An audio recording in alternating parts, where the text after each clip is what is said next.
करते हैं अपन राजभाषा। राजभाषा या राष्ट्रीय भाषा। कौन सा करते हैं? राजभाषा या राष्ट्रीय भाषा किसे कहा जाता है, क्या होता है, इसके बारे में सब समझते हैं अपन। ठीक है, तो देखो भारतीय संविधान में 14 सितंबर 1949 को, कब? 14 सितंबर 1949 को हिंदी को राजभाषा के रूप में स्वीकार किया गया। ठीक है, तो आइए एक बार इसको लिखते हैं राजभाषा को ना। भारतीय संविधान में 14 सितंबर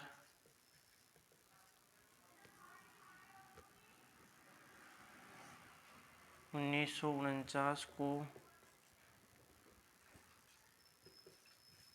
हिंदी को राजभाषा के रूप में स्वीकार किया गया है। ठीक है, भारतीय संविधान में हिंदी को राजभाषा के रूप में स्वीकार किया गया है। फिर इसी में एक पॉइंट और लिखते हैं, विश्व में तीसरे नंबर पर तीसरे स्थान पर सबसे ज़्यादा बोली जाने वाली भाषा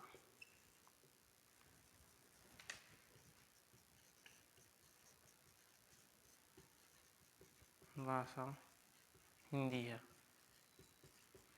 ठीक है, विश्व में तीसरे स्थान पर, इसका नंबर कौन सा है? तीसरा। पहला नंबर पर अंग्रेजी आती है भाई। ठीक है, नेक्स्ट इसी में करते हैं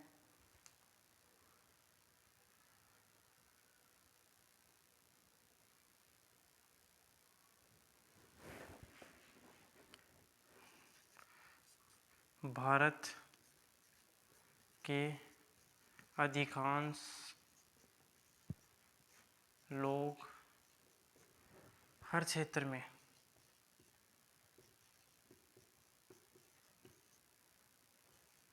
इस भाषा का उपयोग करते हैं, इसलिए इसे राष्ट्रीय भाषा भी कहा जाता है। देखिए गौर कीजिएगा, भारत के अधिकांश लोग हर क्षेत्र में इस भाषा का उपयोग करते हैं। कौन सी भाषा का? हिंदी भाषा का।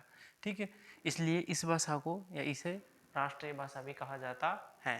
ठीक है, तो ये भाषा के बारे में पढ़ने, राजभाषा के बारे में पढ़ने लगभग कर लिया है। अब आगे पढ़ते हैं अपन लिपि। आगे अपना कौन सा टॉपिक है भाई? लिपि। अगला टॉपिक कौन सा है अपना? लिपि। तो लिपि को पढ़ेंगे, इसका एक बार लिख लो या स्क्रीनशॉट ले लो। ठीक है, तो यहीं से लिख लेते हैं या इसको मिटा देते हैं, एक बार नया टॉपिक डाल देते हैं।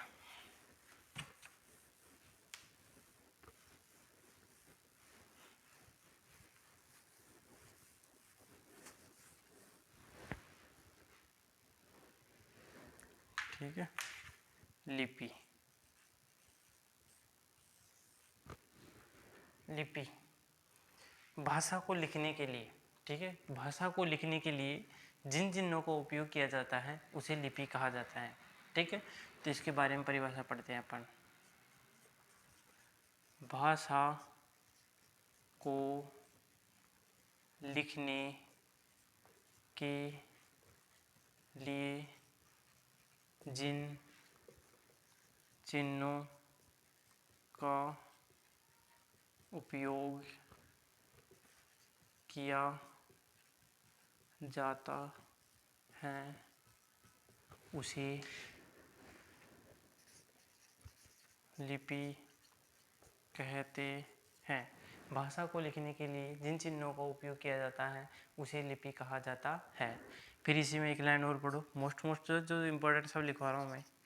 हिंदी भाषा की लिपि देवनागरी है। हिंदी भाषा की लिपि कौन सी है भाई? देवनागरी। ठीक है, 6 प्रकार की, ये 5-6 प्रकार की 5-6 प्रकार की लिपियाँ होती है, उसमें से हिंदी कौन सी है? अपनी हिंदी भाषा की लिपि देवनागरी है, मतलब हिंदी भाषा देवनागरी लिपि में लिखी गई है।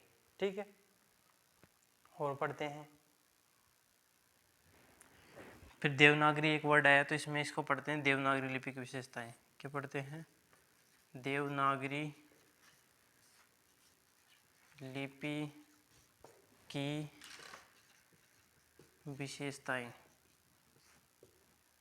देवनागरी लिपि की विशेषताएं, इसमें पहली विशेषता है यह है बाईं ओर से दाईं ओर लिखी जाती है। दूसरी विशेषता, जैसा बोला जाता है वैसा ही लिखा जाता है। कहने का मतलब जैसा बोला जाता है वैसा ही क्या होता है? लिखा जाता है।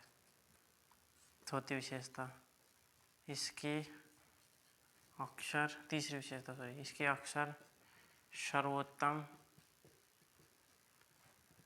होते हैं। इसके अक्षर क्या होते हैं भाई? सर्वोत्तम होते हैं। चौथी विशेषता, पहले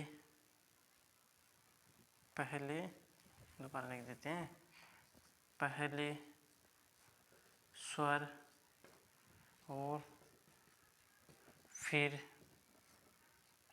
व्यंजन आते